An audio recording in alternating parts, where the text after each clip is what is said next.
Danes bomo govorili o neusklajenosti marketinga in prodaje. Že en čas se o tem govori, tudi pri nas in v tujini.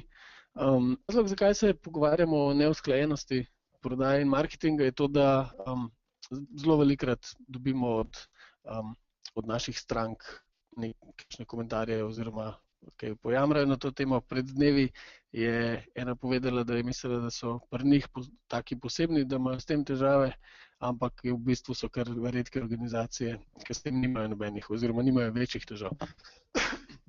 Drugi razlog je to, da je neusklajenost prodaje in marketinga najbolj verjeten največji strošek večine podjetij.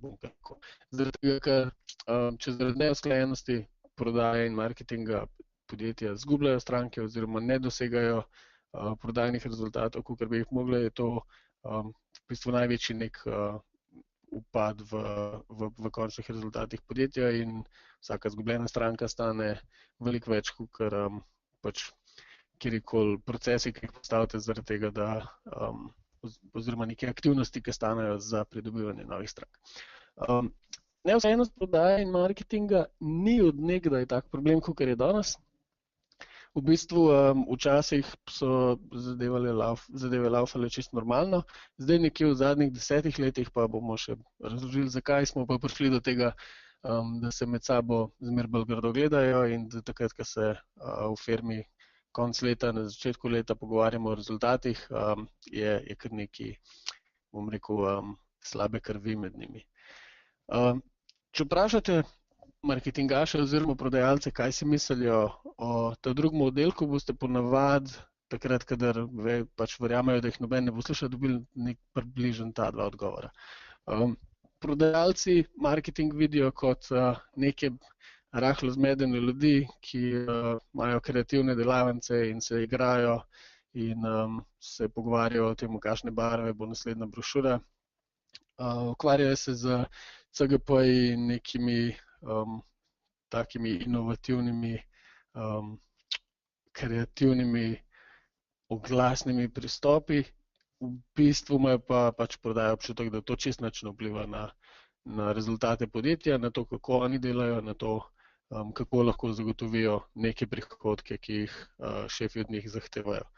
Po drugi strani, če vprašate marketing, kaj si mislijo o prodaji, boste dostikrat dobili pridejo nekaj, kakor da so malo naduti, da so taki, ki so zelo glasni, vedno govorijo o temu njihovemu mističnemu prodajnemu pipelineu in kako bojo rezultati naslednjo leto pa res super in kakšne ogromne dile bojo zdaj zaprli, ampak nekako na koncu se jim zadeve kar dobro sesedajo v rokah, ponavadi. In problem izhaja iz tega, da se je vloga marketinga in prodaje v zadnjih 10 letih drastično spremenila v tem, kako bi mogel funkcionirati, sami se pa v bistvu niso oziroma nismo kaj dosti. Še zmeraj se danes bistveno ne dela drugače, kot se je pred časom in pristopi, ki so takrat delovali, danes nekako ne grejo več in ta v bistvu neusklajenost in nerazumevanje je predvsem rezultat, se pravi pomanjkanja rezultatov, pomanjkanja neke uspešnosti. Pred časom je bilo tako, da je marketing predvsem skrbel za to, da je neka širša javnost oziroma ciljna javnost vedela, da podjetje obstaja, da nekaj dela, kaj dela in kje se jih najde. Pretežno se je ukvarjal z oglaševanjem in tam so lahko v bistvu samo z nekimi inovativnimi pristopi, to, kar se poskuša v veliki meri še danes, izstopali iz nekega povprečja. Ker ko smo prišli do enega zasičenja oglasnega prostora, je tudi tam učinkovitost počasi začela padati, ampak se je še kar delalo naprej na zelo podoben način. Po drugi strani so prodajalci ali v trgovinah, ali v stiku s končnim potrošnikom, ali v stiku z drugimi podjetji, v B2B prodaji, so imeli v bistvu nalogo tistega, ki izobražuje stranko, ki bi ne vedno stranko, ugotovi njene probleme, ji predstavlja, kako njegovi izdelki rešujejo te probleme in potem zadovoljno obveščeno stranko se pravi pripelje do tistega zadnjega nakupa. In na koncu oceni je bilo govora, se pravi čisto na koncu, ni bilo toliko pomemben, zaradi tega pa so bili prodajalci zelo zelo taki ta dobri, zelo ekstrovertirani, zelo dobro empatijo, so zelo dobro razumeli stranko, so zelo dobro odgovorili na njene težave in proces je nekako bil, če si najboljši prijatelj od stranke, potem boš zelo dobro prodal. In potem je prišel internet. Se pravi, tam nekje okrog leta 2000 je začel internet bistveno vplivati na poslovanje podjetij, na to, kako kupujemo, na to, kako prodajamo oziroma bi mogli prodajati.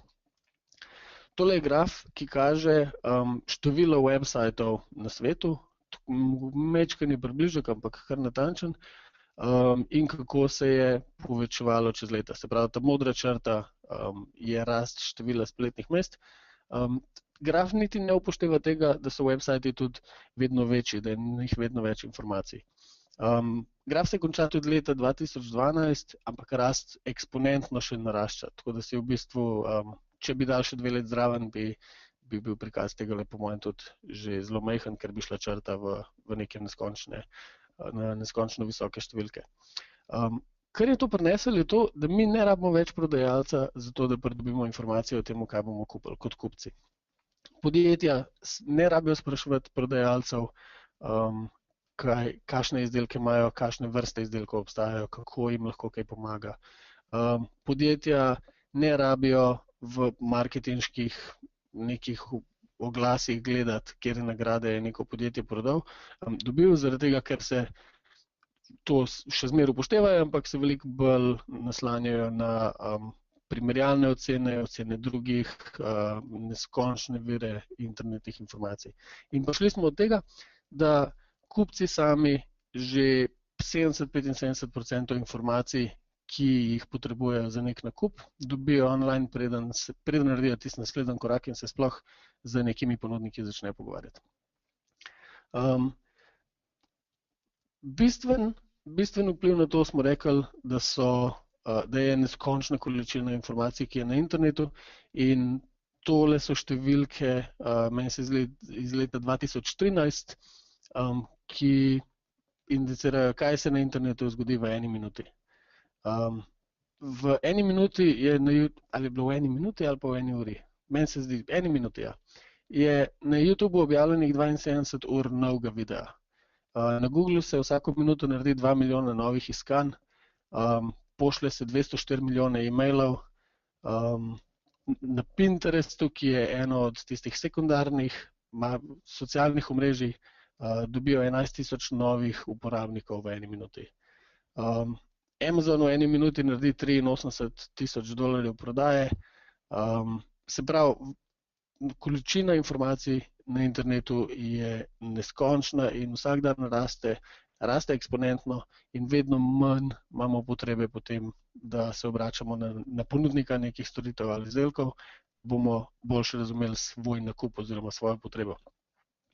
Po drugi strani zdaj prihajamo do točke, ko je informacij že preveč, ko imajo ljudje težave z odločanjem in se spet nekako obračajo na neke bolj zaupanja vredne vire, ker če danes napišete kjerkoli vprašanje v Google, boste dobili 300 nekih različnih informacij in zahteva še zmeraj to kar nek vedno večji napor. Dokler je bilo teh informacij majčkeno manj, smo bolj zaupali v to, da smo se pametno odločili na podlagi tistih parih informacij, ki smo jih dobili. Ampak to je pogovor za kdaj drugič, oziroma s tem se bomo aktivno mogli začeti ukvarjati čez kakšno leto ali pa 2 v marketingu. Še ena informacija, v 1 minuti se na internetu pojavi 571 v povprečju novih websajtov. Se pravi, 571 novih virov informacij vsako minuto. In rezultat za to je, da pač prodajalci ne morejo več upravljati svojega dela tako, kot so ga včasih. Trgovine so prazne, ljudje ne grejo v eno trgovino raziskovati za pol dneva, ampak gredo v trgovino samo kupiti. Oziroma samo imeti neko fizično izkušnjo s tem, za kar so se že relativno konkretno odločili več dni prej, več tednov prej, oziroma v tem svojemu samostojnemu procesu nakupa. Če nič drugega so se odločili samostojno, komu bojo zaupali, so se odločili samostojno, da bojo šli, kam bojo šli pogledati te izdelke in med katerimi izdelki bojo zbirali, tako da prodajalci načeloma so izgubili tisto vlogo kuratorja nakupnega procesa.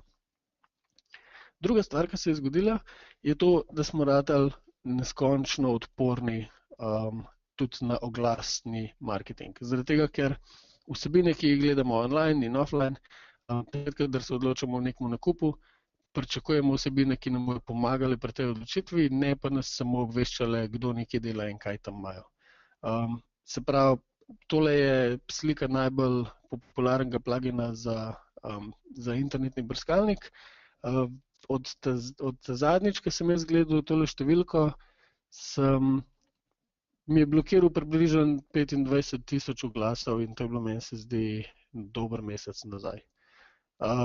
Se pravi, razvijajo se tehnologije, ki blokirajo oglasna sporočila, se pravi, ta plugin ne bo blokiral informativnega članka oziroma neke spletne strani, ki primerja 10 različnih izdelkov, ampak izključno in fokusirano oglasna sporočila. Blokiramo oglasna sporočila, na televiziji previjamo reklame, na radiju vedno več predstavljamo takrat, kadar pride do oglasov. Tako da postali smo tudi zelo nedovzetni za promocijska sporočila kot kupci in nas predvsem zanimajo informativna sporočila. In zdaj, če gledamo, kako uskladiti marketing in prodajo, zaradi tega, da bojo delali skupaj in dosegali boljše rezultate, je najbolj pomemben, da pomislimo na to, zakaj jih usklajujemo, oziroma okrog česa jih usklajujemo. In nekako edina stvar, ki še ostaja praktično vsem podjetjem na voljo, je usklajevanje okrog nakupnega procesa oziroma problemov, ki ga podjetje stranki oziroma kupcu rešuje. Takrat, se pravi, glede na to, da marketing z samim oglaševanjem ne more več dosegati takih rezultatov, kot jih je, in zdaj so prišli podatki, da je, na primer, se zdi P&G za 15% zmanjšal svoj oglaševalski budžet. Se pravi, vse tudi velike korporacije, tiste, ki so največ v oglaševanje, se soočajo s tem, da bojo ta budžet preusmerjali v neke druge kanale. In takrat, ko stranke ne hodijo v naročje prodajalca z vprašanji, kjer lahko on z odgovori jih pripelje do nakupa, se je treba poglobiti v to, kako zdaj ljudje kupujejo, uskladiti obe funkcije oziroma oba oddelka okrog tega, kako do teh ljudi pristopati in kako v bistvu strukturirati na novo prodajne procese, da boste marketing in prodaja lahko odigrala tisto vlogo, da en drugemu pomagate oziroma da skupaj dosegate rezultate. Se pravi, prva stvar, okrog katere se morajo uskladiti, je nakupni proces.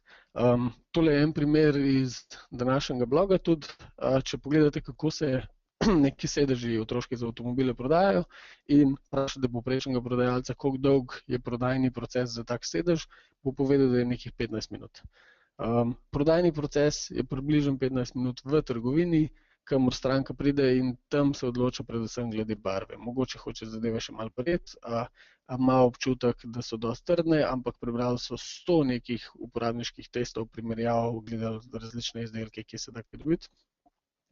In tudi se odločajo glede tistih zadnjih detajlov.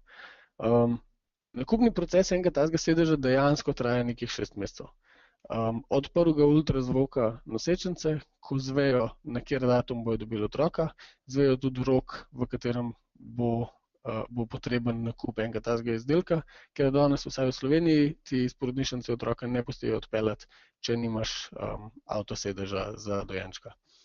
Dobro, koliko to kontrolirajo, v katerih porodnišnicah je drugo vprašanje, ampak vemo, da ko otrok bo rojen, takrat to rabimo. Se pravi, imamo predviden rok in na začetku je nakupen proces zelo tak medel. Na začetku ratamo samo malo bolj dojemljivi za neke informacije, ki jih tako periferno opazimo na to temo, potem pač, ko pa se približujemo temu 6-mesečnemu roku, se pa vedno več začnemo vedno bolj poglobljeno izobraževati in na koncu naredimo ta nakup. In prodajni proces prodajalca v trgovini, ki traja tistih nekih 15 minut, ne more odtehtati tega pol leta nakupnega procesa. Se pravi, marketing je postal tista funkcija, ki zdaj stranko izobražuje in ima približno pol leta časa, da stranko izobrazi, pripelje stranko v ta pravo trgovino z te pravo odločitvijo, stranko, ki zaupa v te pravo izdelki in če se le da še celo ponudniku. In potem tam prodajalec, namesto da bi prodajal, kot smo včasih rekli, predvsem zapira. Se pravi, prodajalec predvsem zapira prodajne priložnosti, pristop do stranke, ki je pred polico in si ogleduje izdelek, za katerega se je že več ali manj odločila, in jo more z vprašanji in odgovori pomiriti, odgovoriti na tiste zadnje zadržke, ki jih ima, ji pomagati potrditi, da to je dejansko prava zadeva, da to paše v njen avto, da bojo lahko to sami namestili in tako naprej, preden stranka potegne kreditno kartico iz žepa. In zdaj bistvena informacija o stranki, ki v takem poslu obstaja, najbolj pomembna informacija, razen njene identitete, ki omogoča komunikacijo, je datum rojstva. Datum rojstva je informacija, podatek, ki definira, kako nakupni proces poteka, kakšen je pritisk na potencialnega kupca, da pride do neke odločitve, in informacija, ki definira, kako bomo z njo komunicirali.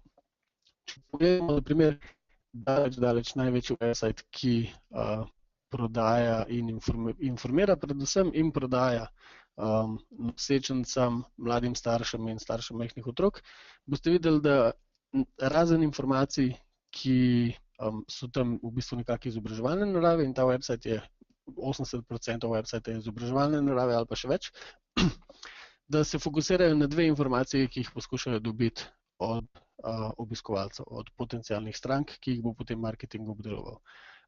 Prva je rok rojstva, se pravi, kdaj bo nek otrok rojen, ki so ga v tem primeru zapakirali v kalkulator za tiste, ki niso prepričani, zaradi tega, da nimaš občutka, da jim samo daješ neko informacijo, ti v bistvu nudijo neko storitev, prek katere to informacijo dobijo. Po drugi strani pa tudi nek iskalnik po imenih otrok.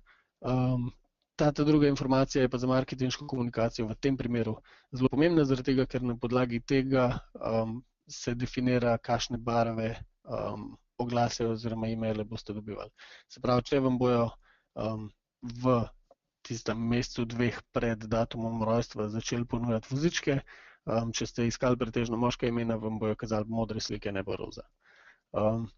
In se pravi, to so zdaj bistvene informacije o stranki, so strankine preference in strankin kontekst. Kaj stranka išče, kaj se pričakuje od nje, da bo iskala, in kontekst, v katerem išče, predvsem časovni. In ko marketing izobražuje stranke in v prodajo, pa v B2B so procesi praktično enaki, čeprav bolj zakomplicirani, ampak nekako osnove se nič kaj dosti ne razlikujejo. Ko se marketing in prodaja uskladita okrog procesa, strankinega nakupnega procesa oziroma nakupnega procesa potencialne stranke, je pomemben, da se začnejo rezultati tudi meriti. Zaradi tega, ker ta druga zadeva, ki jo velikokrat slišite iz marketinga in prodaje, je, da tisti drugi nič ne dosežejo, nič ne delajo, da od njih nič ni. Merjenje uspešnosti obeh oddelkov je bistveno predvsem takrat, ko se oddelka začneta povezovati. Takrat, ko marketing komunicira z istimi potencialnimi kupci, ki jih potem prodaja obdeluje, oziroma razumevanje tega, kakšno količino potencialnih kupcev je pripeljal marketing, kakšno količino jih je pa naključno prišlo v nek prodajni proces, ne bom rekel naključno, ampak brez sledenja oziroma samoiniciativno, in razumevanje nekih razmerij med tem, tako da se pogrunta, koliko je kdo zaslužen za tiste rezultate, ki se zgodijo konec leta. Tukaj pridemo do enega problema, ki ga imamo danes, in to je to, da sta v bistvu merljivost aktivnosti in rezultatov v prodaji nasprotna. V prodaji je merljivost aktivnosti zelo zakomplicirana, zaradi tega, ker se zelo slabo lahko poglobimo v to, kolikokrat so klicali, koliko mailov so napisali neki potencialni stranki, koliko mailov bi mogli napisati, koliko časa so na telefonu, koliko časa hodijo okrog na ta prava mesta. Se pravi, aktivnost sama je zelo taka neka neoprijemljiva meritev, po drugi strani so v prodaji rezultati absolutno merljivi. Se pravi, rezultati prodaje se merijo v številkah, v prihodkih in se lahko primerja rezultate s prejšnjim obdobjem, z drugimi prodajalci in tukaj ni nobenega problema. V marketingu je pa glih obratno. V marketingu je pa aktivnost zelo merljiva, vso aktivnost vidimo, vse oglase vidimo, vse stvari, ki so sestavljene, lahko primemo oziroma si pogledamo. Njihove aktivnosti so pretežno take, ki so zelo oprijemljive in transparentne in tudi njihova cena oziroma njihovi stroški so znani. Takrat, kadar marketing dela pretežno oglaševanje, so v bistvu čisto vsi stroški posameznih oglasnih kanalov zelo dobro znani. Na drugi strani so rezultati, ki so pa malo bolj megleni. Se pravi, povezava med vso to aktivnostjo, ki je zelo transparentna in merljiva, in rezultatom na končni ravni podjetja, ki ga ponesejo, je majčkeno pač meglena oziroma jo je težko določiti. Ko govorimo o merljivosti, se pravi, merljivost prodaje, bomo na naslednjem slajdu, kakor vidim, merljivost marketinške aktivnosti je potrebno meriti tako, da ocenjujemo kakovost potencialnih strank oziroma kakovost leadov, ki jih prinesejo.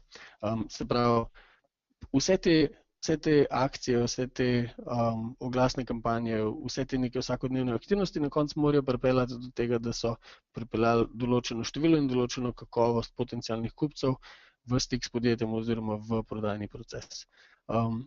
Število potencialnih kupcev, ki je bilo edina meritev v zadnjih časih oziroma nedavno, tudi eden od problemov. Se pravi, če marketing naredi neko zelo pompozno kampanjo in zelo slabo opredeli te neke leade oziroma potencialne kupce, ki so jih pripeljali, lahko pripeljemo zelo velike številke ljudi v stik s prodajo, ampak dejanska konverzija, dejanska prodaja, dejanske priložnosti bojo slabe. Prodajalce bomo predvsem razjezili s tem, ker jim bomo dali neskončno nekih nezainteresiranih kontaktov za kontaktirati oziroma preklicati. Tako da je treba spremljati kakovost in število. In kakovost izmerimo po dveh faktorjih v marketingu. Po eni strani, koliko primerna je potencialna stranka za podjetje, se pravi, v B2B-ju so na primer tukaj bolj primerne stranke iz določenih industrij, stranke določenih velikosti, stranke iz določenih teritorijev še celo. Po drugi strani pa, koliko zainteresirana je ta potencialna stranka za to, kar naš podjetje dela. Koliko časa je že v tem svojemu nakupnemu procesu, koliko nekih informacij je od nas dobila, koliko dobro je izobražena, kako nas vidi na podlagi komunikacije, ki smo imeli z njo v relaciji s konkurenco. In tam, kjer se oba ta kriterija pokrijeta, to so tisti v bistvu ta dobri ljudi, ki jih prodaja marketinga pričakuje. In rezultat marketinga ga je težko meriti v tistih končnih evrih. Ko vemo, kateri ljudi so dobri ljudi, kateri ljudi pa niso, je rezultat marketinga popolnoma merljiv. Po drugi strani merjenje prodaje je tudi nekaj, kjer se da meriti aktivnost. Se pravi, ko vemo, koliko kvalitetni so ljudi, ki so v prodajo prišli, potem lahko primerjamo prodajalce z prejšnjim obdobjem oziroma med sabo.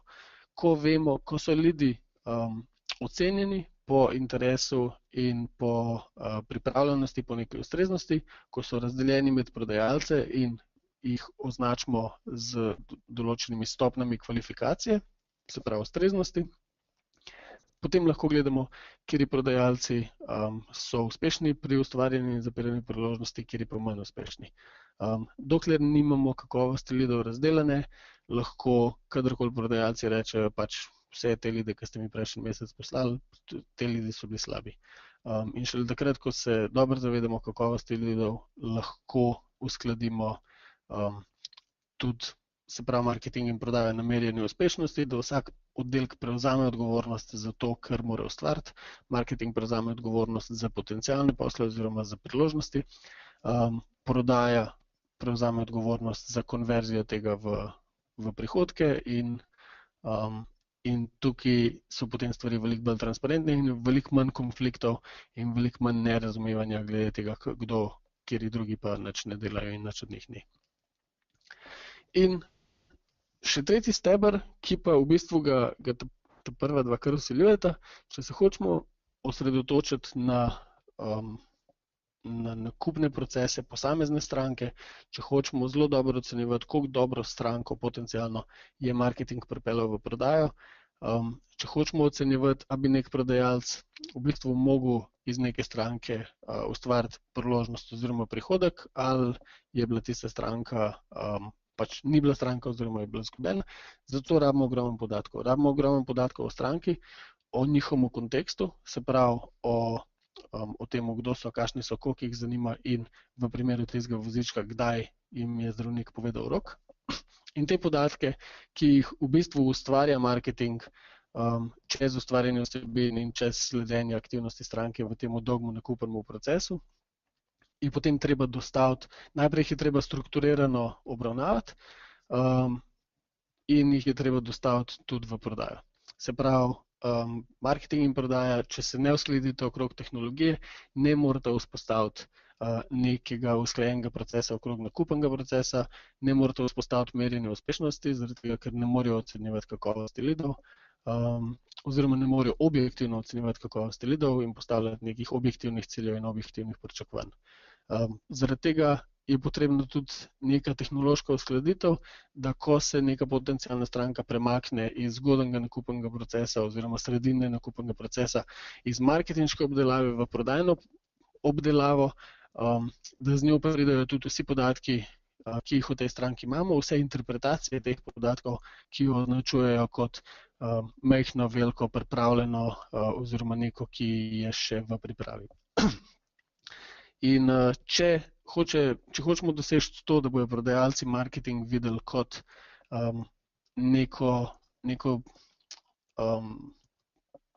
strukturo oziroma neko kompetenco v firmi, ki jim omogoča, da boljše delajo vsak dan, ki jim omogoča, da so bolj uspešni, da boljše dosegajo svoje rezultate, potem je treba te informacije vmes tudi obdelovati in jih prodaji dostaviti v obliki, ki jim pomaga pri delu. Kar pomeni, v poenostavljenem primeru, ko prodajalec pride v ponedeljek v službo, mu marketing v optimalnem primeru mora dostaviti seznam ljudi, ki so, oziroma seznam potencialnih kupcev, leadov v neki sredini nakupnega procesa, ki so v zadnjih parih dneh imeli povečano aktivnost, ki imajo tako in tako skupno aktivnost in tako oceno kakovosti in jim more dostaviti v bistvu neke zelo pametne mikrosegmente potencialov, ki naj jih prodajalci kontaktirajo in kjer lahko priložnosti dejansko ustvarjajo. Ko marketing to svoje delo opravi, potem je večina prodajnih klicev, ki jih prodajajo, opravi nek pozitivno zaključena, tako ali pa drugače. Se pravi, imajo veliko boljši vpliv na delo prodaje in takrat boste tudi marketing in prodaja bolj sodelovala in dosegala boljše rezultate. Kot en tak primer, zdaj na ta webinar se je prijavilo nekih 60 ljudi, kar veliko vas je tudi prišlo v živo poslušati. Eni boste to poslušali po videu, sigurno 2/3 še ni nikoli noben prodajalec iz Frodixa poklical. Trenutno še niste prišli, po našem mnenju, iz marketinške faze, se pravi iz zgodnje faze nekega informiranja o potencialnem nakupu v tisto pozno fazo, kjer ste zanimivi za našo prodajo. Nekateri ne boste nikoli, nekateri ste, bom rekel, konkurenti ali pa iz povezanih industrij in se pravi, zelo pomemben je pri nas, da v bistvu se prodaja ukvarja samo s tistim mikrosegmentom, samo s tistim majhnim deležem vseh potencialnih strank, s katerimi smo v stiku, kjer obstaja neka potreba, neka priložnost, nek problem, ki se ga da realistično začeti reševati.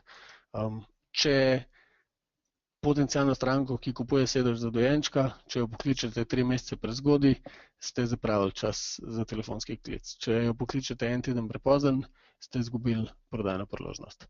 Tako da ta kontekst tega timinga oziroma pripravljenosti skozi lupo podatkov je, vsaj po mojem mnenju oziroma našem mnenju, eden od bistvenih elementov za usklajevanje marketinga in prodaje in njihovih ciljev. To je vse, kar sem jaz imel. So kakšna vprašanja?